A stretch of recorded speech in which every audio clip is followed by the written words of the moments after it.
Ola a todos e a todas. Benvidos a unha nova entrega de Falemos de Pedras e Lugares. Hoxe viaxaremos ata a Costa da Morte para coñecer algúns dos numerosos monumentos prehistóricos esparexidos ao longo destas terras, e moi especialmente no concello de Vimianzo. A variedade destes bens culturais radica na súa diferente datación, que vai dende o Neolítico, co megalitismo, ata a época da cultura castrexa, algo que converte a Vimianzo nun observatorio da historia a pé de campo. Entre os moitos elementos megalíticos inventariados, podemos salientar os dolmens de pedra cuberta e pedra da Moura, ámbolos dous na parroquia de Treos. Outros monumentos cunha denominación característica serían a Casota de Freáns, en Verdoias, a Arquiña, en Castrelo, ou a Anta do Cabral, en Baíñas. En pedra cuberta atopáronse debuxos que recordan as pinturas prehistóricas levantinas. Pedra da Moura, nun peor estado de conservación, lémbranos as curiosas lendas que existen sobre as mouras, coñecidas tamén como encantos, donas ou princesas, entre outros, e tamén quedaron pegadas en mámoas como a da Casa das Mouras, na parroquia de Baíñas. Do megalitismo tamén existen restos dos petróglifos na zona de Verdoias e Carnés. Nesta última, o topónimo da zona dos letreiros fai referencia a un gravado do que se ten constancia, pero que aínda hoxe está desaparecido. A pegada da cultura castrexa é visible en moita da súa toponimia: Castrobuxán, Castrelo, Castro, Castromil. Ademais, como ben sabedes, a estreita relación que existe entre a toponimia e a arqueoloxía é o que nos pode indicar, en moitas ocasións, da existencia de novos xacementos. Este sería o caso de microtopónimos vimianceses como a Chan da Armada e o Sillón dos Mouros, situado na parroquia de Cereixo, ou a Mina, as Santiñas e os Fornos, en Carnés. Imos entón coñecer a riqueza monumental e paisaxística que nos deparan as terras da Costa da Morte, da man do profesor Xosé Manuel Lema Suárez. Agardo que a reportaxe de hoxe sexa do voso agrado. Aburiño. A Costa da Morte, particularmente a Terra de Soneira, que é unha das súas comarcas, é moi rica en restos dolménicos. Sobre todo son significativas as que están entre os concellos de Vimianzo, Zas e Cabana.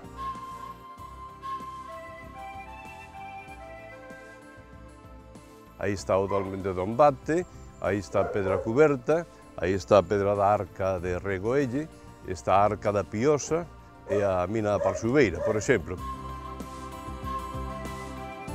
O dolmen de Dombate xa foi chamado a Catedral dos Dolmens Galegos. Foi cantado nas poesías de Pondal a finais do século XIX, a famosa poesía O dolmen de Dombate, chamada así. Pero o dolmen de Dombate non é o único. Non é o único porque por esta que chamamos vía arqueolóxica, nas nosas guías dos seminarios estudos comarcais da Costa da Morte, que vai desde Dombate precisamente cara ao sur ata Baíñas, onde se atopan das mellores antas de Galicia, como por exemplo Pedra Cuberta, que fora estudada nos anos 30 por un matrimonio de arqueólogos alemáns, George e Vera Leisner, que fixeran incluso unha monografía sobre Pedra Cuberta. Di Malerain des Dolmen Pedra Cuberta, as pinturas de Pedra Cuberta, porque tiña pinturas. Preto dela tamén está Pedra Moura de Carnio, que incluso ten a tampa pois semicaída. Pedra da Lebre, que tamén lle pasa igual, e no concello de Zas está a Arca da Piosa. A Arca da Piosa tamén foi cantada por Pondal. Aí sitúa Pondal a hipotética tumba do valente Brandomil. Ten a particularidade de que está cuberta tamén por dúas monumentais tampas, de polo menos 6 toneladas cada unha delas. Calcúlase que para mover esas tampas tan grandes, esas cubertas, pois tiveron que moverse naquel tempo, estamos falando de 5.000 anos atrás, época do megalitismo, pois polo menos 110 homes. Outra anta ou dolmen importante está nos límites entre os concellos de Vimianzo e Dumbría, que é a Pedra da Arca de Regoelle. Ten tamén unha gran tampa na cámara, que se calcula que pesa unhas 15 toneladas. Hai que figurarse o que lles gustaría a eses homes de hai 5.000 anos pois mover todas esas pedras, non por algo religioso, pero fixeron. Un pouco máis abaixo está a mina da Parxueira, xa en Mazaricos, que foi escavada polo profesor Rodríguez Casal da Universidade de Santiago aí nos anos 80 e 90 e atopou pois idoliños. Desviándose desta estrada está a casota de Verdoias. Ainda non se sabe seguro se é unha anta ou non.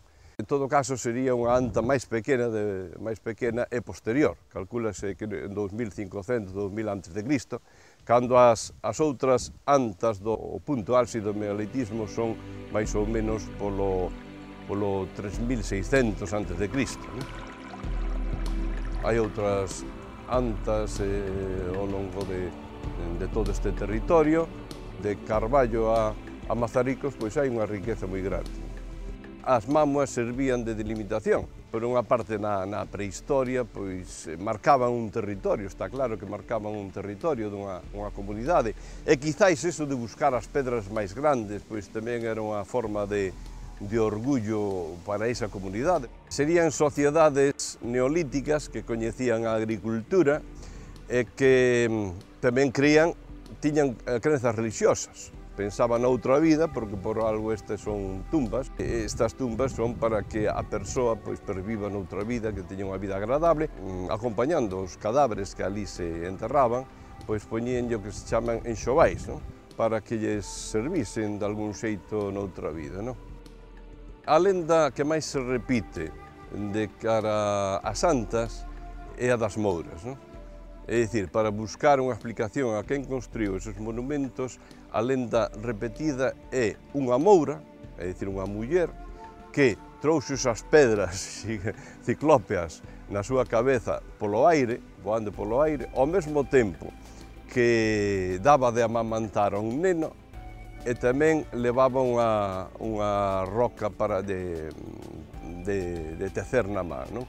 Hai quen interpreta iso como a moura como a nai terra, non? Que ao mesmo tempo dalle vida a un neno e ao mesmo tempo tamén traballa e construe. Non? Riquezas arqueolóxicas temos os petroglifos que son da época da Idade do Bronce, é dicir, máis ou menos por 1200, 1000 a.C.